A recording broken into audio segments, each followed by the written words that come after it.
Where's my green flag? Oh, there it is. Is it a piece of lettuce? No, but I wonder if there actually is lettuce in the house. Didn't someone use lettuce at one point? Well, we know it was not Becca. It was not Becca. Or do I lie? He doesn't. Does she know what lettuce is?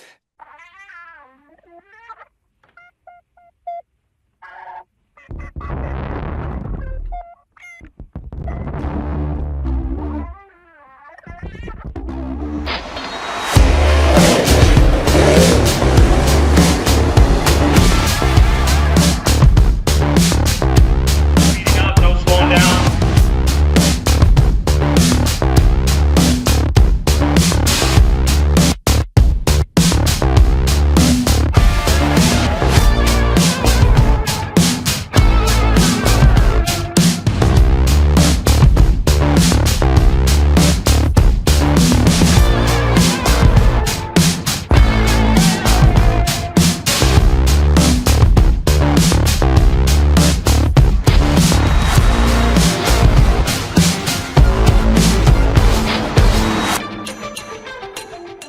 Welcome back, everyone, to the Track Packers podcast for episode 23 of season 4.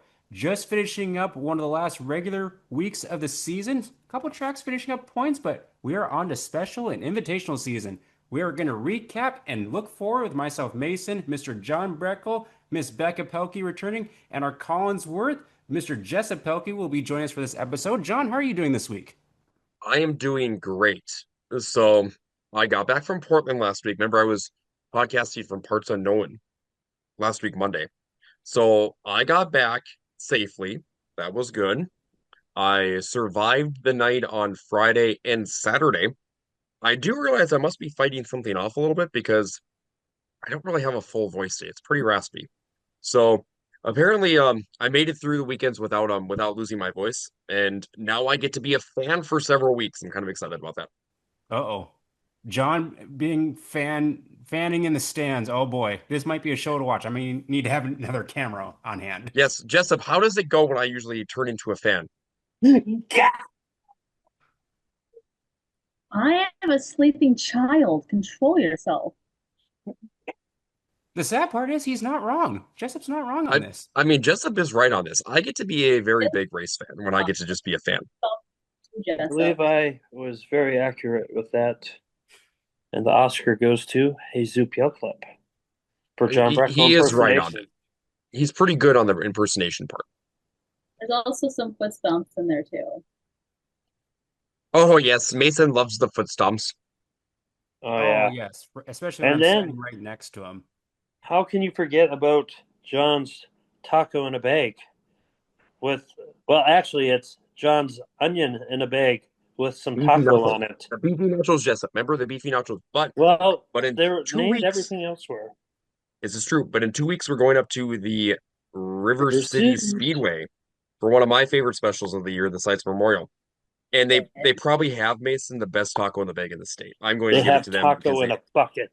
and it Taco and a exactly. And what I do during that period of time is I go over and have them put extra onions on while they're, making it in front of me, right? And then I usually go over to where the concession stand is at because they have onions sitting out in little containers. And I usually grab about another 5 or 6 of those before I head up to the grandstands. A little nuts, Yeah. but we love you, John. Jessup, how are you doing this week? I'm doing fine. All things considered, we're surviving. We're dealing with kids again. We're doing fine, Mason. It's all fine. I was much happier in the summer with one kid versus all the kids. As you can see, my hairline is looking like John's now because of the kids. Jessup, I'm just proud of you that your hairline is turning into mine. I know. Soon it'll be too shiny on the top row, and no one will be able to see the green flag be dropped. Hey, that gives us an advantage. It does. Sucks to suck, Mason. And Yeah, Becca. it's a valid point. Very shiny front row. And then you know Okay. what they'll be hearing, John? Go! Yeah.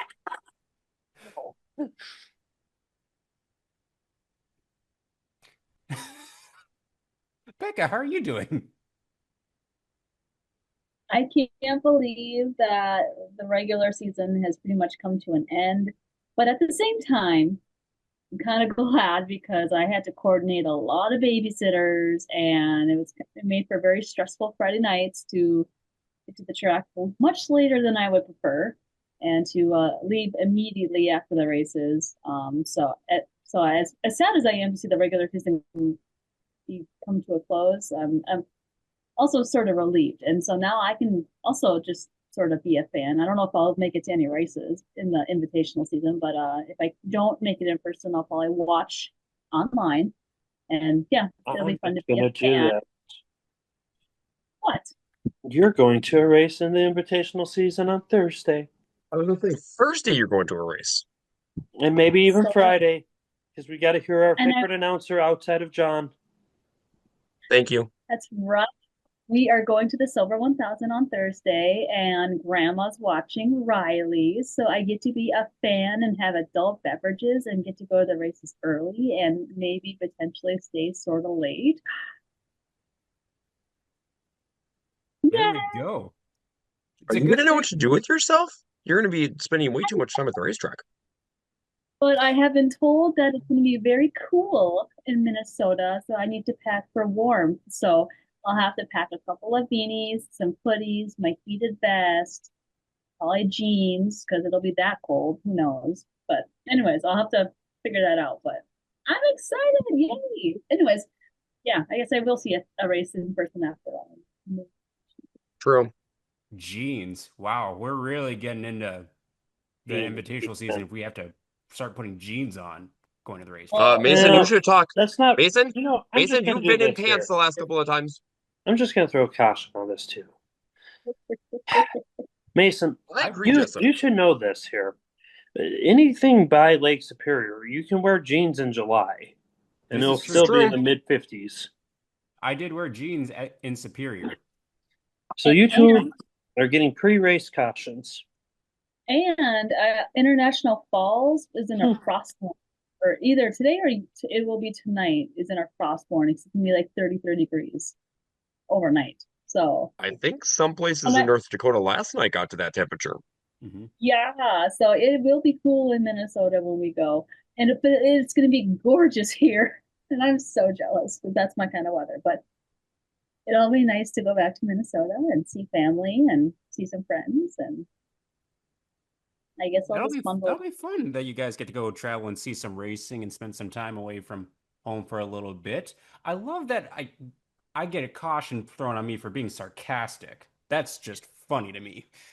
Well, it's because, Mason, I caught you wearing pants, and I even commented on this on your Mason Aaron Racing page because you were tagged in a post on Facebook 2 weeks ago in Minot. Yes, that is true. The last 2 weeks, I think I've worn jeans to the track almost every single night. Yeah, see? It is also jeans are also a good defense mechanism against the pesky mosquitoes because they've been bad this year. They've been really bad this year. Yes. But finished off one of the last weeks of the regular season with points battles coming down the wire at some of the various tracks that I visited, and we'll get to talk about all that. And I'm excited for special and invitational season as well, and it's going to be really crazy over the next few weeks. So we want to thank all you watchers and listeners of the Track Packers podcast. As always, we thank you all for the support and want to give a couple shout outs. One, Lindsay Hansen, longtime listener, tuning in. Thank you, Lindsay. You've had a great season in your first year in the IMCA Modified. And Tyson Grinstead coming off a weekend with his first couple of feature wins in the IMCA Hobby Stock. Thank you for tuning in to the show as well. And thank you to our presenting sponsor, Hitch Harness and Tyler Hall out of Fertile, Minnesota, who is currently on the way down to Iowa for a big race in the IMCA stock cars with his good friend Brody Carlsrud. So looking forward to seeing how he does in that race. John, would you like to tell us a little bit about Hitch Harness and the services they provide? Yeah, you guys can check it out at hitchharness.com. As you can see, based on the website, there is a lot of options that you have for not just your truck, but otherwise your personal vehicle, and a lot of other accessories that you could even kind of go through and enhance your ride that you have here on our streets. So again, be sure to check them out. Their biggest option is the hitch harness. So again, hitchharness.com. We don't want your truck bed hitch to be rolling around in the back of the truck bed without being protected. So be sure to purchase one of those. Tyler does a great service with that, with many options to protect that hitch, because you know what? We do not need that hitch flying out, knocking Jessup in the head on the way over to the silver this week, and then giving him a concussion. He's already had enough of those. Other than that, race fans, be sure to check them out at hitchharness.com. Absolutely. Thank you, Tyler, for the support on the podcast. This is a good time of the year to kind of get some of those products and things as the season winds down, and maybe an early look at some gifts for the end of the year. So thank you, Tyler, for the support. As you can see, the lineup, John and Jessup are still on the front row. I am in the back row with Becca as she returns to the lineup. So, see if the lineup shakes out any way, shape, or form. It hasn't really changed a whole lot this season because mainly one person is taking up all the cautions. So with I know that, This is I so also haven't been on much season, so I usually so say true, a Mason. stupid thing or two. don't worry, I've had enough cautions for all of us here on this show. So why don't we get started with the official start of the podcast with the waving or drop of the green flag and get right into who or what we are repping with, starting off with John Breckle. So, race fans and drivers that listen to us with all the podcasts, did you know they made it official tonight? The Super Nationals has surpassed their record for pre-entries.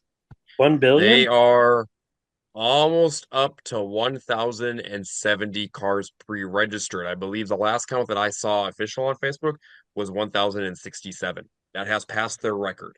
So really cool. The biggest one that I think is in there that is a true, maybe not surprise to me, but maybe a welcome surprise, is they have 293 stock cars pre-registered. Almost 300 stock cars. That is exciting. So I'm going to rep a driver that is local that did very well during invitational season last year. Also won on the Dakota Classic Modified Tour this year. That is the new Johnny Carter 46 stock car shirt. And this shirt is pretty awesome. If you check the back of this, there is a lot of great things on the back. Got his nice car on the back. He's got the car, he's got the sponsor, he's got a lot of things identified on this shirt. And I actually picked up this shirt from Johnny the day that kind of paid for it, the day that he became a dad for the second time, and then picked up the shirt over at the Cole County Classic over in Underwood. So good luck to Johnny. He will be heading down to Super Nationals this upcoming week. And hope he does well down there again. He was third last year in the big dance. So we'll see if he can improve his position on the podium. Excellent shirt and way to kick off who or what we are repping. We'll go now to Jessup. Who or what are you repping? I too am repping the stock car theme of the week. We'll see if everyone was on board with it or not. But I am repping the B main bobbies of Tanner Allen and Micah. I gotta say his name right. Hillenbaugh. Hittelbaugh. And yeah, it's kind of a cool shirt. We've worn the hat for them, and because I'm lazy and I don't want to get up, and I'm super sore from softball this past weekend, we're gonna just go Oh my like gosh, this. look at this. Ha That's a cool looking shirt. That is pretty cool. I like Yeah. how they're in the car. That's pretty cool too. And they're Yeah. winning the B mains. Huh? Mm-hmm. So that's Very who I'm repping this week. cool shirt and very fitting because we're entering the season where there will probably be a lot of B mains taking place. So B main wins are pretty good in one aspect. It gets you into the big shows for the big money. Cool shirt. I'll go next. Just repping a different shirt, even though I have the Sheldon Haudenschild hat, who had to put on a pretty good show over in West Fargo this past weekend with the Rotovala. So shout out to Sheldon Haudenschild for entertaining the fans. But I'm repping Eric Riley in number 51 with sort of street stock, so I'm not quite following the same format or category as the others as of yet. So, but kind of close-ish. Eric Riley picked up a win this past weekend over at the Viking Speedway. It's had a pretty good season, been running very consistently over the Viking Speedway and I-94 Speedway. He is leading the points over at I-94 as they have 1 point tonight left for their championship battle, and so he's looking to grab another championship heading into Labor Day weekend. So that is who or what I am repping for this episode. And that moves us to Miss Becca Pelkey. Who or what are you repping? Well, I'm sorry you missed the memo on the IMCA stock car shirts because I also got one.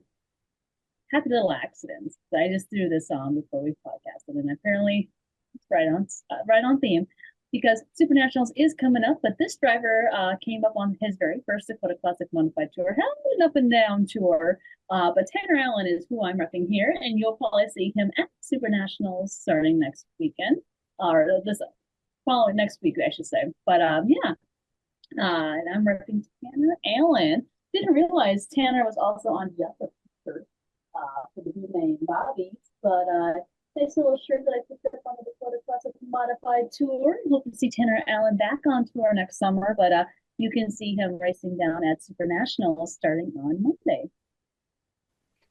I love the color on that shirt. That is a really cool and different color than what you would normally see.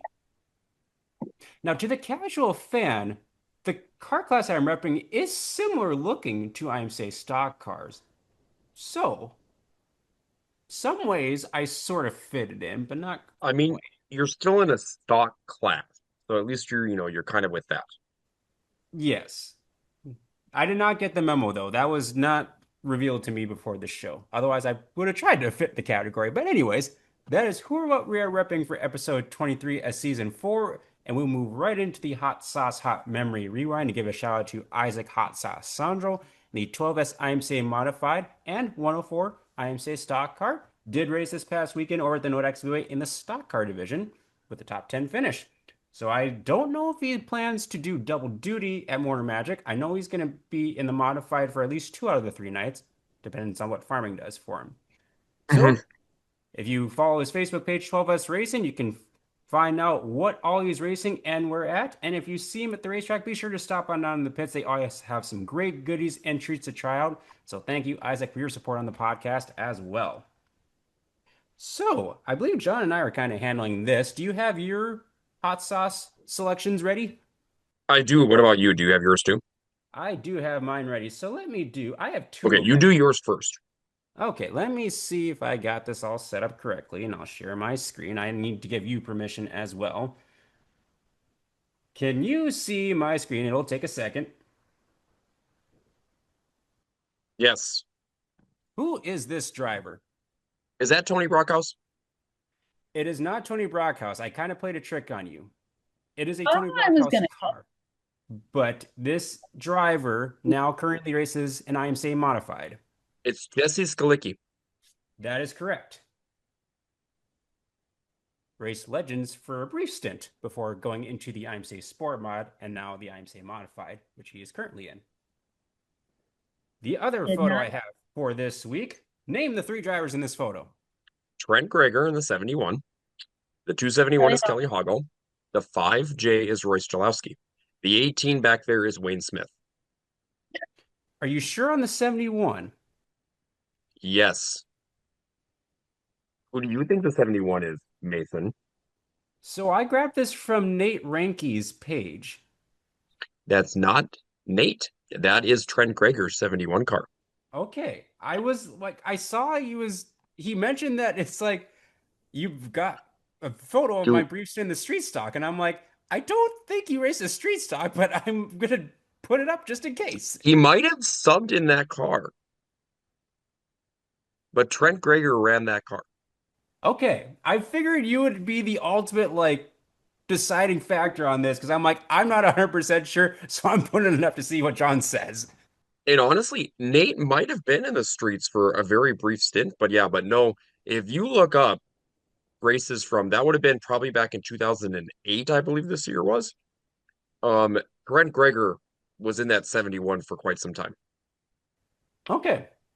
I have never seen that 71 car. I've seen all the other cars, but not that 71. So, Okay. Very good pick though, Mason. And Thanks. who knows, Nate might have been in that car. That might have been they might have been sharing the ride, or maybe it was Nate's car that Trent bought. But Trent Grigger was the driver that was mostly in that car. Gotcha. Yeah, because Maybe Trent he would go down to Cheyenne quite a bit and race. Nate should drop some fun facts in the comments and let us know if we were right or wrong. Good. It would be a good thing. Okay, can you guys see my screen? Yes. Yes. Is that I am Jeff? sticking with a theme of Wissota street stocks. I'll give you guys a heads up. And my question is you'll have to guess what year in the driver. And Mason, I think you already got the driver. This is Jeff Carpenter. That is correct. I have no idea what year this could be, though. I'm gonna guess 2002. Okay, you're above, you're over, and the price is right. But we'll head to the next photo.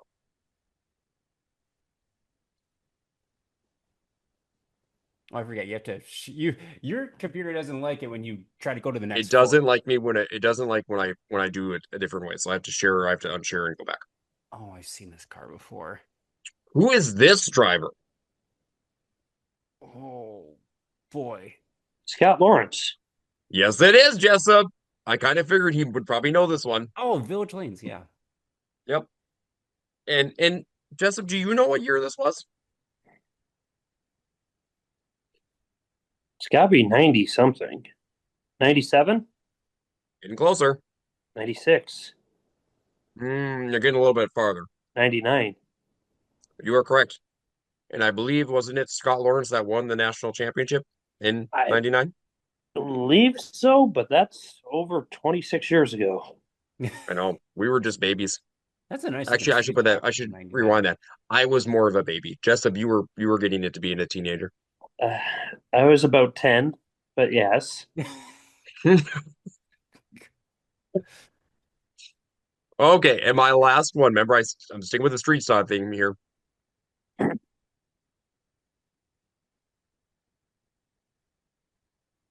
Oof. Ooh, I give this a Jessup one thumbs up. that's pretty solid. That's a nice paint job. I'd say you get a thumbs up. I'll give you guys a heads up. This is not a driver anymore.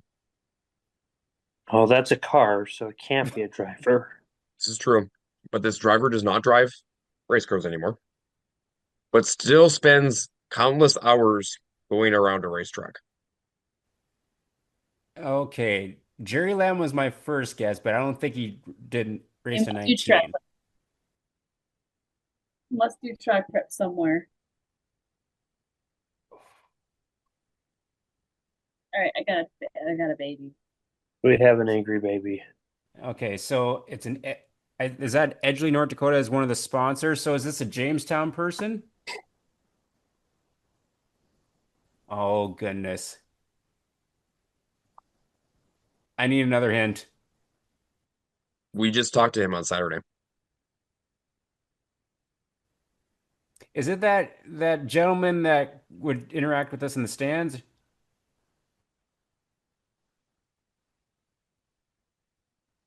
No. Okay, Who is I it, think I John? stumped. I think I stumped you. This is Tim Baldwin. Oh my Really? gosh. So Tim gets my thumbs up. Yes. Yes, he Neat. does. He gets your one thumbs up. Wow, I overthought that way too much. Oh yes, Tim ran street stock for many, many years in the 19. It was towards the beginning of his career it was 19, and then it was the 19B for many, many years. Okay, I do remember he mentioned that he raced street stocks for a little bit, and yeah. He does do track prep. I was right on that, but I completely skipped over the fact that it could have been a promoter. Yes. Oh goodness. Well, hey, that is a fun hot sauce, hot memory rewind. Be sure if you have any tidbits or anything from any of the pictures that we've talked about, be sure to list them in the comments. We'd love to know a little bit more about these schemes and if there's any hidden stories or gems behind them. So we'll move on into the track pack report, which we didn't go to a whole lot of different races this weekend as we kind of all gravitated to our kind of like central hub of tracks. For me, it started off Thursday night at the Cheyenne Speedway for the Ransom County Fair night and also their championship night. There's six regular divisions on hand, and very good way to end the season for the first year promoters, the Hendrickson family and the Shockers. Track was in really good condition. You could race all over it in all the classes, and so very good note to end the 2025 season on, and they're already looking forward and planning for things for next year. So action kicked off in the hobby stock division. A lot of moving and shaking and some contact throughout this race. In the end, when everything sorted itself out, the 2A of Dalton Obrecky came out with the feature win. And another aspect of it, very, very good fan count because the fans were rowdy this night, and Dalton has a lot of fans up there, and so they were really happy to see him pull into victory lane. So congratulations to the 2A of Dalton Obrecky. In the NX Legends, they've been putting on some great races at the Cheyenne Speedway, and it was a four-car battle between Dusty Mund, Regan Ranke, Bo Greger, and Cody Mackhart. And those four were under the blanket the entire race, with the two of Bo Greger getting the feature win, his first of the season at Cheyenne Speedway. Again, another popular name down the Cheyenne Speedway, Lisbon area, and so that was also a very nice celebration in Victory Lane. In the Midwest Modifieds, this I think was the race of the weekend. The highlight was posted on Dirt Race Central, so be sure to check that out if you haven't seen it already. But we had three different lanes of racing, and the drivers were using every single inch of the track. We had Kyle Langland battling hard with Lucas Rodin, and Brendan Waite made it a three-car battle. They were three wide for the last lap and a half, with Rodin edging out both Langland and Brendan Waite in a photo finish. So excellent race in the Midwest Modifieds. Streets went clean and green with the number 19 of Cole Gresseth, who had a slim margin in the points over KCU Saz coming in. And he got to the front right away and cruised on to another feature win. I believe at that moment that was win number 23 on the season for Cole. So congratulations to Cole for getting the win on Thursday. Jet X Late Models. This driver led from the drop of the green flag, and he's had some tough luck this season. That'd be the 18A of Mike Anderson out of Walcott. Had some tough luck at Cheyenne Speedway, but not on this night as he got his first win of the season out there. So congratulations to Mike. And these short trackers, after a rough start, we had like two or three attempts where we couldn't get through corner two and took out a couple of competitors, unfortunately. But the 7-1 of Hunter Goulet would end up getting the feature win on championship night. And so that was your action from Thursday at the Cheyenne Speedway. Your champions at the Speedway in the hobby stocks ended up being the 7 seat of Billy Carroll. NX Legends, I'm not 100% sure because the points haven't updated, but from what I heard, there was a tie between Regan Ranke and Dusty Mund. Now, I don't know if the tie, with exactly how the tiebreaker goes for the NX Legends, so but it was between those two, and they were 6 points separated heading on into the night. So that was a very, very tight points battle. In your Wissota Street Stocks, it was Cole Gresseth getting the points championship there as he won on Thursday night. In the short trackers, Hunter Goulet ended up with the track championship there. Midwest Modifieds went to the 59 of Kyle Anderson. And in the Gen X late models, Jared Houston, the 27, would end up leading the points at the end of the season. So very good end to the 25 season at Cheyenne Speedway. So now, moving on to Friday's action, where all of us were at the same facility. Dacotah Speedway for championship night there. Jessup, you got something. And you know what, Jessup? It didn't rain this time when Mason was there. Well, some days, even the weather in the driest part of the year has to stay dry. Well, yes. Surprisingly, this was the first time I was at Dacotah Speedway since the beginning of True. May. This is one of the first times Mason's been at Dacotah Speedway this year. He doesn't Kinda like crazy. us. I think he gets too snooty. We don't have enough hero card nights. Yeah, that was the problem. That is the problem. Hashtag Hero Card Tour 2025. How was championship night from your perspective, Jessup? It was pretty good overall. I mean, it was a good championship night. It was the only downside was a lot of the battles had already been pretty much predetermined, but we had a couple good battles. Then that was fun to watch until people decided they needed to be wrecking balls. Seems to be that time of year because I saw plenty of that at almost every track I visited this weekend. Yeah, I don't Yeah. understand why that happens. I mean, I look at it this way. I have a lot of respect for the drivers who try to stay out of the result of or influencing the result of a championship. But at the other times when people decide to drive through half the field, I'm just surprised somebody just doesn't take them out and say, you know what? They they don't say, you know what? Enough's enough. You're going to go to the pit, and I'll go to the pit with you. Well, I'm sure if you do that with the right person or right driver, I'm sure that'll end up happening. Yep. Just it's very interesting how a lot of the similar people keep doing it and getting away with it.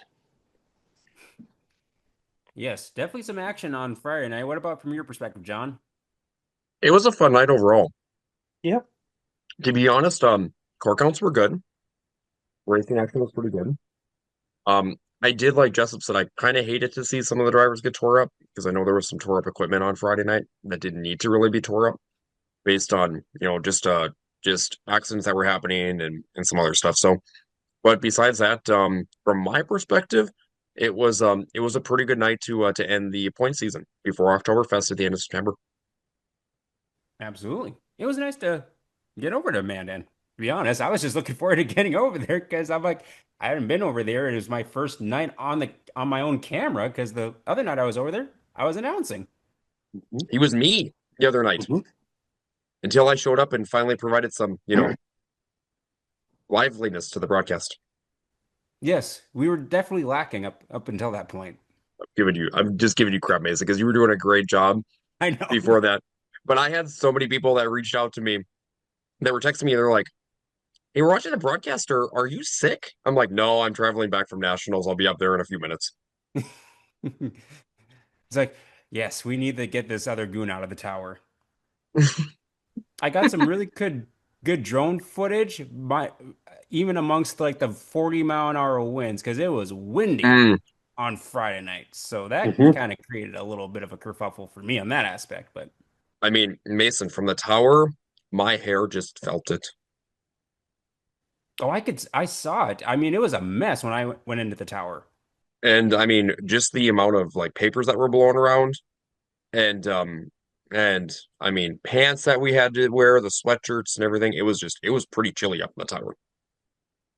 Yes, I'm sorry you had to suffer through all that. You poor thing, John. Oh yeah, Jessup, I you were out in the elements, weren't you? It just you were out in the elements. How did that go for you? I felt really bad for you with my air conditioning on. I know you looked like you were just barely surviving up there. So there's an in so for all of our podcast listeners, there's an inside joke here.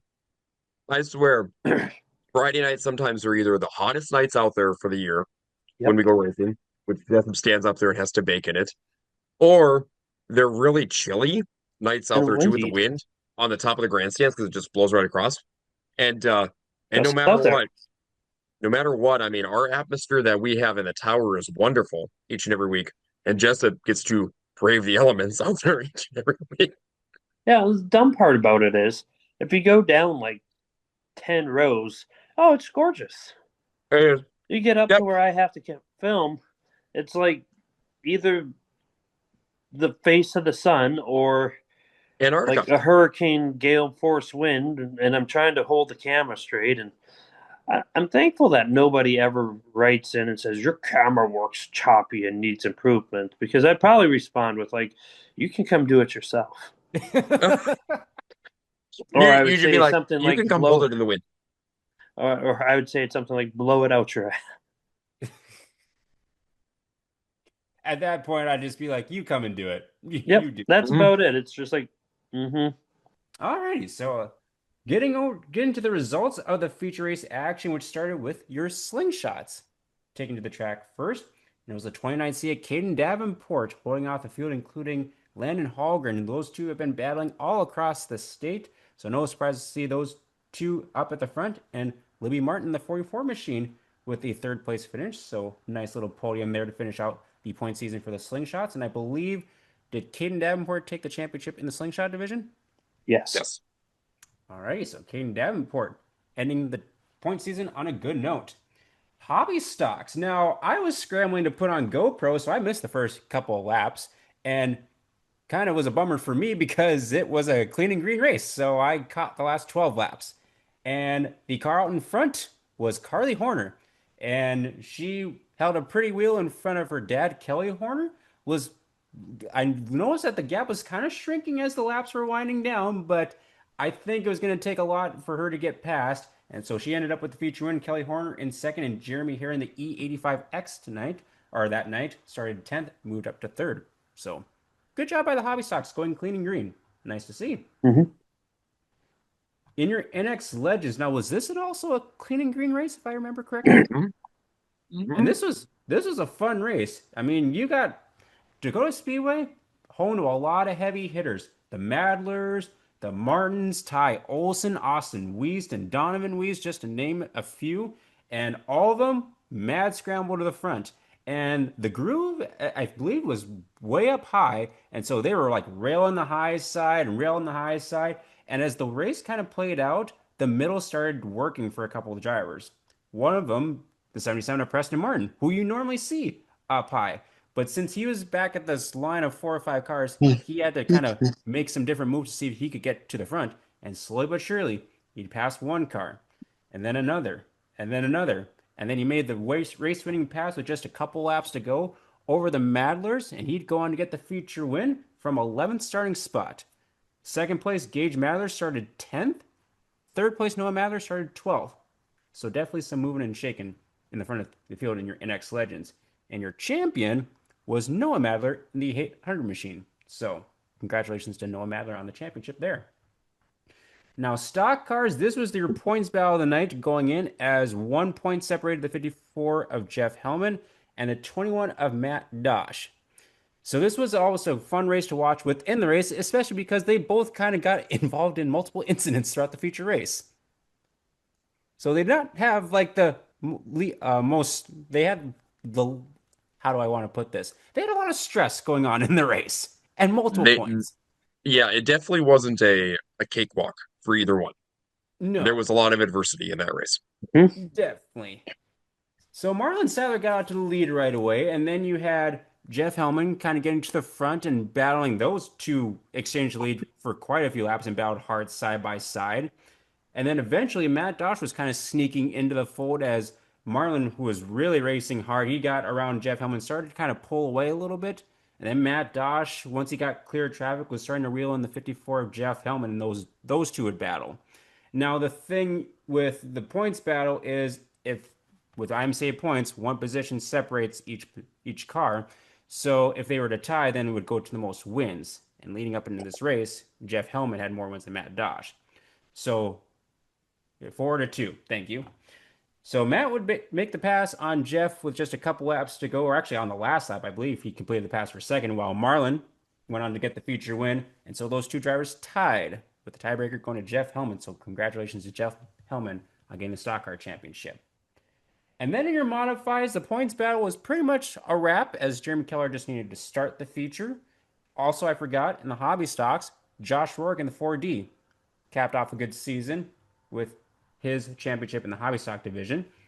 Jeremy Keller started outside row 6, had to track down the 7 of Marlon side once again, and those two put on a good battle for a few laps before the 11K got around him, and he pretty much set his car on cruise control to the checkered flag, and he would get the feature win and the track championship to close out the night. Mark Dahl got to second from the 11th starting spot, and Marlon Sadler ended up in third, and that was your night over at the Dacotah Speedway to finish off their points season. They still have a doubleheader at the end of September before they close their season.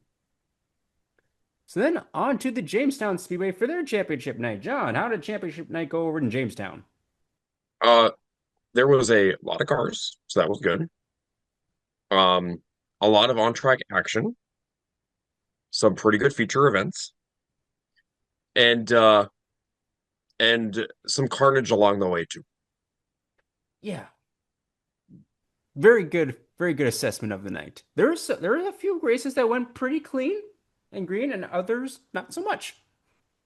Yes, Kind of like a like typical championship night. the marathon race that was the bomber feature. Yeah, that was an ordeal and a half. Once in a while, you get a race like that in the night, and Bombers was that case that night. One cool thing they do on championship night, they do out of car intros. I always like that. You kind of get to see the drivers that are kind of regulars at the track and get to see them in front of the crowd and get a chance to cheer for them and give them some recognition. So that was cool as well. Slingshots kicked off the night. They ran two features, and so had a couple different categories of drivers racing for feature wins. First one went to Levi Remick in the 22 machine. His first win in the slingshot division, so that's great to see for Levi Remick. And then Caden Davenport, mentioned his name before, he got the second feature win. So congratulations to those two drivers. Your champion in that division was Caden Davenport. So he went 2 for 2 between Mandan and Jamestown. What happened to the Bombers, John? So the bomber race, so the race itself up front, really good battle. They just could never get going. So they would battle for several laps because there was about 5 to 6 drivers in that battle that were moving and shaking all over the place. But the caution after caution after caution after caution string just kind of put a damper on that race. And it kind of began, Mason, before they even started that race because they were getting ready to go green flag and lining up, and Jeff DeBuck just loses his left rear wheel. And I think right then it was kind of a sign. It's like, oh, this might be something to Yeah. foreshadow. So, but no, overall, Travis Ettinger held off the advances of Clay Getzkow, Joe Jacobson, as well as Lane Stoppelworth to pick up the feature win. And with that feature win, he was also your track champion. Some movers and shakers throughout the field. Kelly Horner started 13th and was fourth at the end of that race. In the other points championship contender, which was Carly Horner, because they were tied going in that night, Carly got a flat early in that race. Restarted tail end. We had 25 bombers on Saturday night, so really strong field of bombers, and worked her way back up to finish sixth. Yes. So good run for Carly through the field. Tough break though for her. She was ended up second in the championship standings at the end of the night. So congratulations, Travis Ettinger, your bomber champion. And then Yeah. Mason, we moved into the Midwest Mods, which had 17 entries, and that was a lot cleaner. Yes, they didn't have a single caution. So that was a nice little change of pace from the first feature event to the next feature event. And this was a good battle for a few laps. You got Jason Grimes battling hard with Jaron Wibstead, and those two are pretty good friends. Jaron actually attributes a lot of his success to Jason Grimes, who's helped him in his racing career. So they battled hard for a few laps before Jaron took over the lead and went on cruise control for the rest of that race. And he would go on to get the feature win, and he would end up second in the track championship as leading points contender heading into the night. Kyle Anderson had trouble, had, I believe, a right rear tire go flat, and so he did not finish. But Kyle had a big enough lead where he's able to hold on to get his track championship. First full year in the Minnesota Midwest Modified. So congrats to Jaron Wibstead on the win and Kyle Anderson on the championship. Jason Grimes finished second, and Ryan Ost finished in third. Again, hats off to the Midwest Modified drivers for a clean and green race. And then moving on to the NX Legends. This was also a clean race. This was a clean race. So they went clean and green. They had 11 of them. Fargo had the special for the World of Outlaw sprint cars, and Legends were the sport division. They had 43 Legends over in Fargo. So really good field of cars in Fargo. Some carnage too, unfortunately, but it sounds like those drivers do have their cars and they'll be back up and running here for the year-end shows. They just got to do some work on their machines to get them back up and running. But in Jamestown, clean and green. And it was the battle up front right away between Casey Martin and Ryan Erdahl. They kind of took a stranglehold of the lead of that race, and drivers working their way through the field was Donovan Weist, Andrew Bargman, and Preston Martin. And Donovan Weist made the pass for the lead with about, I want to say, 8 laps into that feature, and had to hold off Bargman after that. So Andrew Bargman was second and was your champion. So Andrew picked up his first career wins this year and also his first career championship over in Jamestown. So Preston Martin ended up third. Ryan Erdahl was fourth, and Casey Martin was fifth in that feature event over in Jamestown on Saturday. But again, clean and green for your Legends. Yep, very good racing legends. Even with just 11 of them, they put on a pretty good show. So good job to those drivers as well. Street stocks were up next. Great field of 20 cars. Very good to see a good strong car count to finish out the point season there. And it was a battle up front between a couple of the heavy hitters, Billy Chris in the 79, who started on the pole, and Cole Gresseth, who has been the dominant car, especially over in Jamestown this season. And those two battled hard side by side for several laps. They were kind of pretty much all over the track. Cole likes the bottom, so he was definitely going to be utilizing that line, and he utilized that to pass the 79 and Billy Chris probably about halfway, a little after halfway point, and or is it just a few laps to go? It was 5 to 6 to go when he made the pass. Okay, yeah, because they were duking it out hard for. It reminded me of actually a lot of the tour race a couple weeks ago, kind of It similar did. type battle. So Cole would make the pass with 5 or 6 laps to go, and he would go on to get the feature win in front of Billy Christ, Dustin Erickson, who's quietly had a very strong season. May not have the wins to show for it, but he's had a really good season, that 13 machine. He ended up third, the Critter, Chris Ritter in fourth, and Jody Michelson in fifth. And Cole Gresseth capped off a dominant season with the track championship over in Jamestown as well. So congratulations to Cole Gresseth for ending the point season on a strong note. And then here, IMSA Modifieds. Very good field, 25 cars. That was very, very good to see. Yeah, really good field of mods, 25 drivers in attendance, and what a battle up front. Because at the beginning of that race, it was Jacoby Trout that was leading on the high side. Brand new car for Jacoby. This, I think, is like his fourth or fifth night out on it. But was leading on the high side, and he was holding off challengers of John Nord and Scotty Gardner was working his way up to the front. Eric Edwards was right there. Zach Nord was up there. And then you had the drivers that started deeper in the field, kind of your hot shoes, right, in that division, working their way through, which Jeremy Keller was in attendance on Saturday night, started 10th in the field. Jeremy made the pass for the lead about halfway through that feature event. They ran the first 15 laps clean and green. And you also had John Carell, who has been just on a tear. Johnny C, by starting that feature event, did pick up the track championship. Johnny's in his 70s, so that's pretty cool to see. And then one of the drivers that came over Saturday night, really welcome surprise, was Mark Dahl. Dahl was over there with the Flaming One machine. We haven't seen Dahl since season opener in a brand new car that time. It was a white car back in 2024. So it was nice to see Mark come back over with the hashtag with the Flaming One. And Mark started 12th in that feature event, and him and Johnny C were kind of working their way to the front. But it was Keller up front, John Nord second, and then it was a battle behind them between Eric Edwards. You had Mark Dahl, you had John Carell, you had Marcus Tomlinson that was right up there on the 5T, and Marcus making the bottom work. And then eventually Johnny C and Mark Dahl got down there, and it was a Dahl and Johnny Carell battle for the last 2 laps side by side, with Johnny C barely getting by Dahl at the line for second spot. Jeremy Keller was gone. Jeremy was in kind of a league of his own after he got to the lead on Saturday night and ended up picking up his first Jamestown win. I believe this is his first one since like 2021 Oh, really? in Jamestown. So it's been a while since he visited Victory Lane in the Modifieds in Jamestown. Speaking of, it might have been the last time because if you watch the TPP intro, I think that was maybe the last time that Jeremy Keller ended up in Victory Lane when someone did a cameo behind him in Victory Lane. I would agree. I would definitely agree.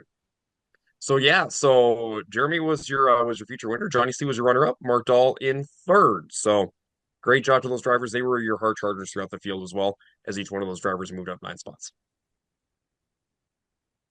I remember that Yeah. cameo appearance, don't you, Jessup? Vaguely seems familiar to me. I mean, Jessup, at least that one is better than your snoring video. We all know that was canned snoring piped into a dark screen, so I don't know what you're talking about. Just AI generated. Yes. It was. It's really getting good these days. Amplified by some good special effects within my video software. What are you Anyways. saying, Mason? Why don't you want to say it out loud? Nothing. I have nothing to say. So Mason, overall, then we had 107 cars in attendance in Jamestown on Saturday, and it was a good cap-off feature with your IMC modifieds because they were all over the track before the 54th annual Stock Car Stampede on September 19th and 20th. Good preview of things to come here in just a few short weeks. I'll finish off the weekend with a fun day at the Casino Speedway. I'll talk a little bit more about the whole day itself a little bit later, but fan appreciation night, so all the fans got in for free to see a fun show with the street stocks in attendance, along with Midwest mods, Gen X late models, Wasota modifieds, and Wasota late models. So 5 classes on the card at Casino Speedway. And kind of similar to Mandan and Jamestown, there was a lot of action and some carnage in a couple of the classes. So definitely no shortage of things to talk about in pretty much all of these races. Street stocks kicked it off. So kind of fun little aspect of the night. A little bit of crowdfunding money got poured in these purses. So all these classes were racing for like 1,000 plus. So a little bit of extra money online kind of made for some interesting driving. So starting off, we had Maria Brixick starting on the pole, and we had a driver take a back row challenge, Jason Marco. So he started dead last in 15th, try to make his way up through the pack. Few cautions kind of interrupted things, and Marco got up to second, but unfortunately broke on the last restart, so he wasn't able to make a late charge as Maria Brixick would pick up the feature win in the Wasota Street Stocks, and she's been on a tear as of late, getting that 14 car working really well. Midwest Modifieds, 12 cars on hand. Tommy Nichols checked out right away, and they went clean and green for about the first 15, 16 laps, and then a caution came out. And that it was the opportunity that Todd Stark needed to make a late pass on Tommy with just a lap and a half to go, and they would go across the line side by side with Todd Stark edging out Tommy Nichols for the win. So great finish in your Midwest Modifieds. Your Gen X late models, actually, before that was the Wasota Modifieds. Quite a bit of action in this race too. We had Tony Conant up in front trying to hold off challenges from Tyler Peterson, Nate Heinrich, Mike Stearns, among many others, and he had to survive several late cautions to hang on and get the feature win. He's also been on a tear as of late and been racing quite a bit. So congratulations to the 15 of Tony Conant. Now on your Gen X late models, this was an interesting race. I think this race had a little bit of everything. We had a barrel roll, which thankfully Brittany Swenson was okay after her axle broke and she went for a wild ride into turns 3 and 4. Then we had a steering wheel toss. That was interesting to see, as we had some bumper cars taking place along the front stretch, and so some unhappy drivers in that one. And then to end it all, we had Trevor Walsh come across the finish line in first, ended up in victory lane. Unfortunately, he was racing in the Wasota late models afterwards, and he went past the scale. So that handed the win officially to the 0-1 of Alex Schockert. Oh, did not know that, Mason. Interesting. Yeah. Yes. So usually they get, I think from what I understand, they get a little leeway in case they go past the scale, but I think he went too close to his pit by the time he came back. And so that was a no-no. And yep. So unfortunately lost out on a big payday there. So congratulations to Alex Schockert for picking up the feature win, as he kept his car pretty well clean for the most part in that feature race. And then your late models finished out the night with a great run to the finish, with Mike Stearns trying to hold off a late charge from Tyler Peterson. Another highlight that got posted on Dirt Race Central, with Tyler Peterson making the race-winning pass with just a lap to go and get the feature win to cap off Fan Appreciation Night. And they have one more race before their point season ends next Sunday. So that was your action from Casino and the action from this weekend for the Track Packers. And so let's move on to what's upcoming next, starting in the state of North Dakota with Mr. Dakota Dirt. Yes, race fans, if you want everything to know about schedules, weather forecasts, and other things, you got to just check out dakotadirt.org. They are on social media platforms as well. But again, check out the schedule on there, dakotadirt.org. Thank you, John. In a shocking moment of the week, the schedule did get updated. There's only a month behind. It should be a good week of racing here, folks. Just looking at what we have on the upcoming this Friday, the River Cities will be racing as let's dig a little deeper here as Riley is screaming in the background. All right, there we go. Nope, don't want to read about that track yet. River Cities is hosting with the NOSA Sprint Cars, Wasota Street Stocks, Wasota Mid Mods, and the Wasota Modifieds. And then at the Red River Valley Speedway, it is season championship night. they have they have pretty much everyone there. IMC mods, stock cars, 305 sprints, sport mods, hobby stocks, NX Legends, potentially Mason. And that will be that for them. And then over at the Nodak Speedway, it is night one of Motor Magic. They have the IMCA mods, IMCA stock cars, IMCA hobbies, and the IMCA sport mods. So if you can't find a track to go to, that's your own fault. Now, on the 30th, it is Devil's Lake Speedway as they host night one of the non-wing nationals. And it's their track championship night as well, as they have non-wing sprints, Midwest mods, Wasota street stocks, and their pure stock division. Nodak Speedway will be hosting night two of Motor Magic along with the Hall of Fame night.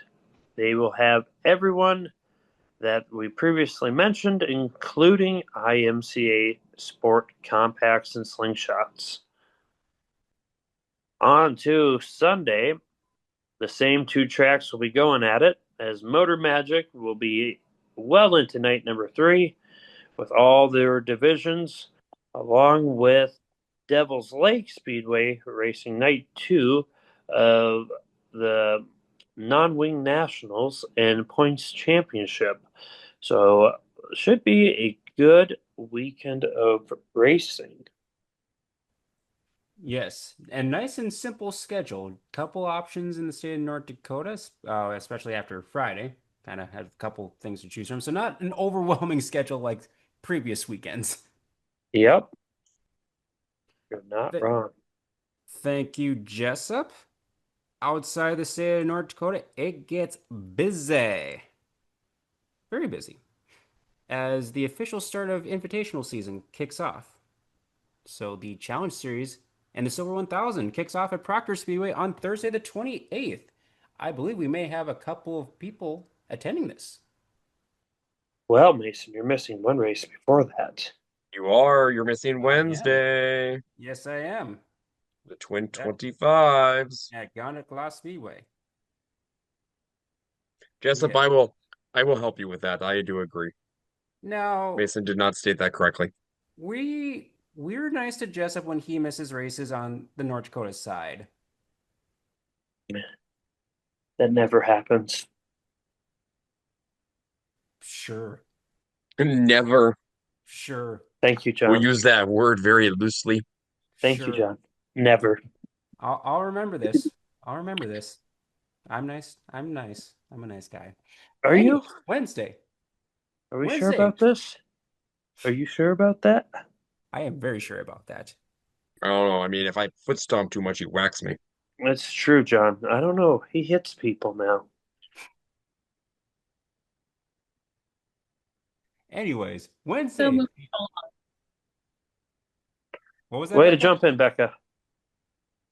I said, keep this show moving along. Yeah, I want to go to bed. Wednesday, the Twin 25s take place at Dacotah Speedway. That features the Luisota Late Model Challenge Series. And that kicks off invitational season. And it continues on Thursday over the Proctor Speedway for the Silver 1000 with the Challenge Series once again and Wasota Modified. So just two classes for that race over in Proctor. We also have season championship night at Victory Lane Speedway and KRA Speedway. Friday the 29th gets busy. We have the first of 2 nights for the Big Buck Nationals at Brown County Speedway. Have the Labor Day Showdown at Red Cedar Speedway, and also a street stock special at the Fiesta City Speedway. Track championship at I-94 and Princeton. Princeton doing a doubleheader on Friday and Saturday.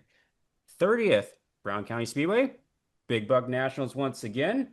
We got Greenbush Race Park for the first of their 2 nights, featuring the NLRA late models, and then the Mighty Axe Nationals also taking place over in Brainerd, Minnesota, the first of 2 nights for them as well. Princeton, of course, racing once again, and then Rice Lake, the first of their doubleheader, the Dairyland Dash, and Viking Speedway, doubleheader starting on Saturday. Sunday the 31st, similar to the night before with Greenbush, Viking, Rice Lake, and North Central finishing off their double headers.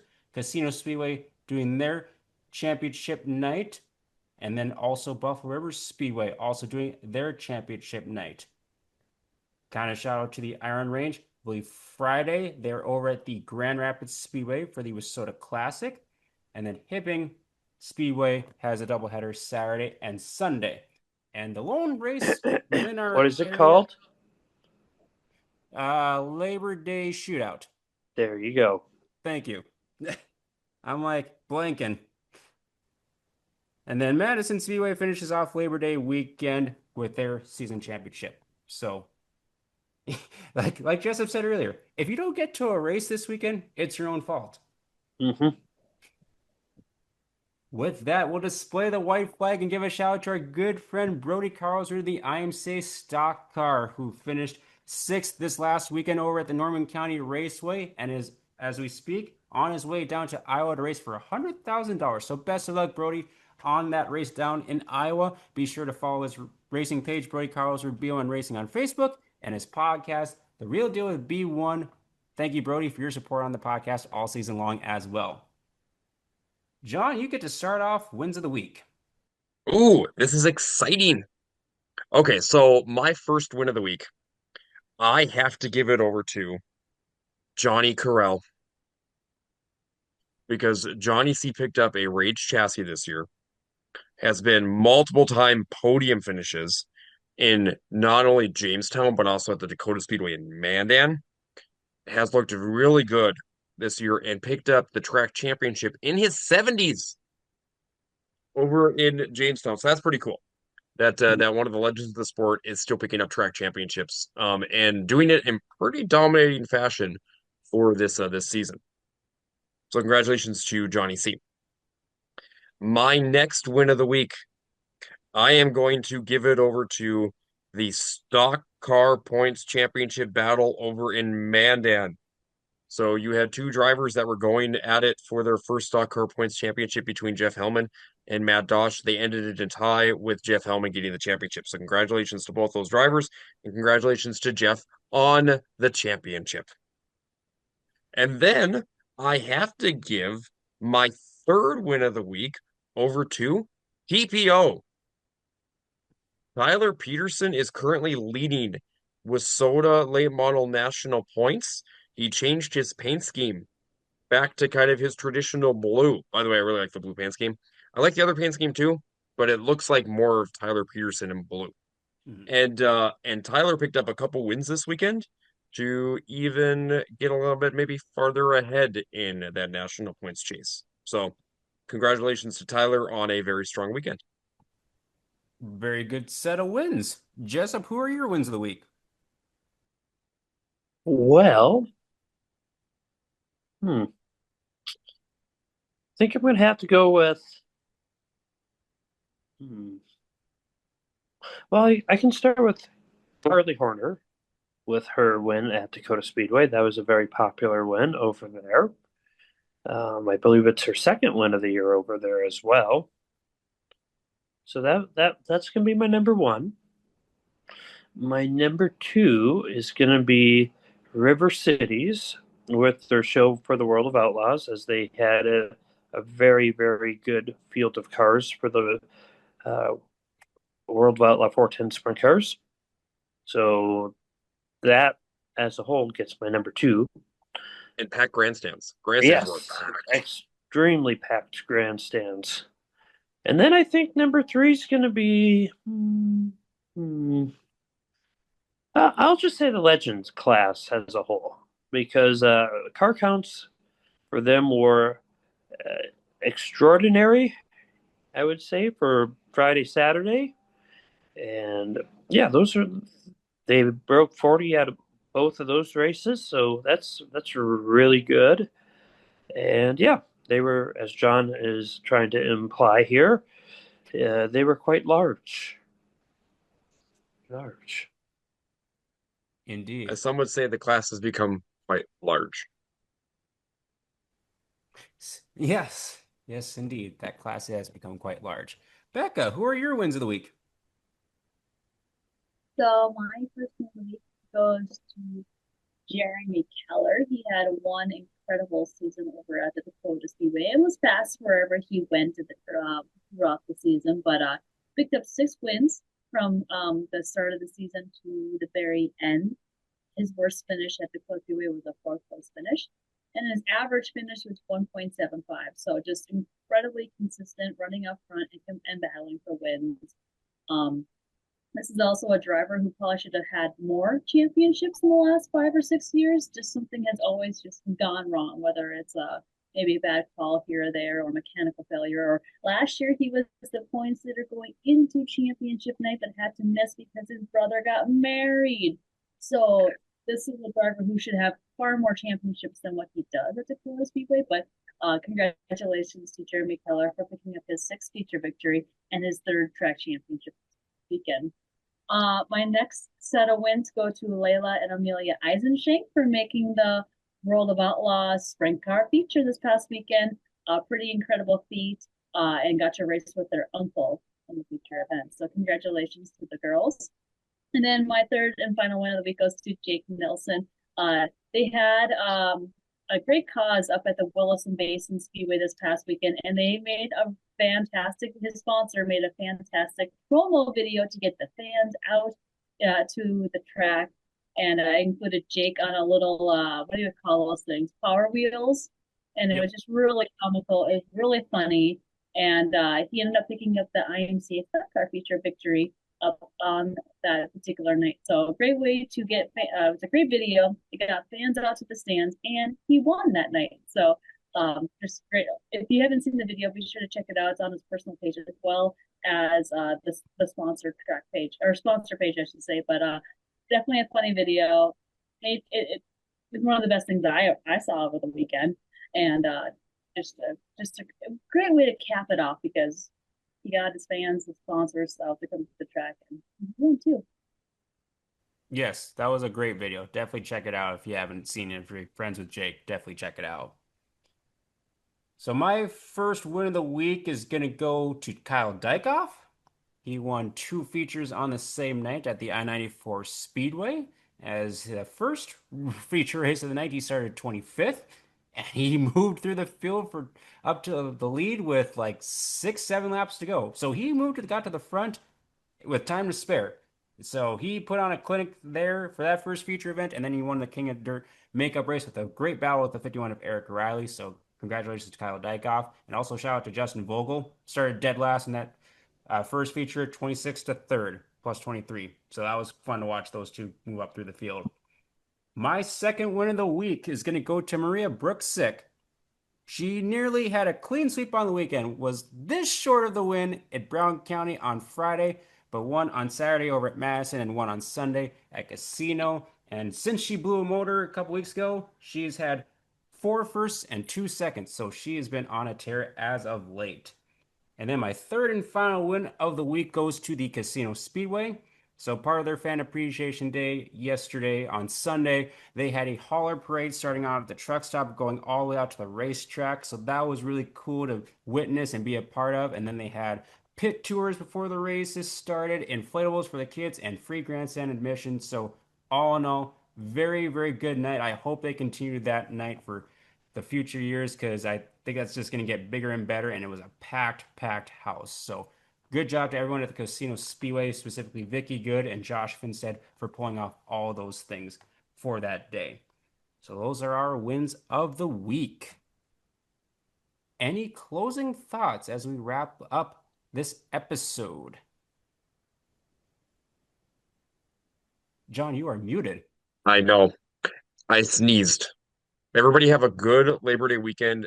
Get out to a racetrack, but also travel safe. So there's a lot of traveling going on Labor Day weekend.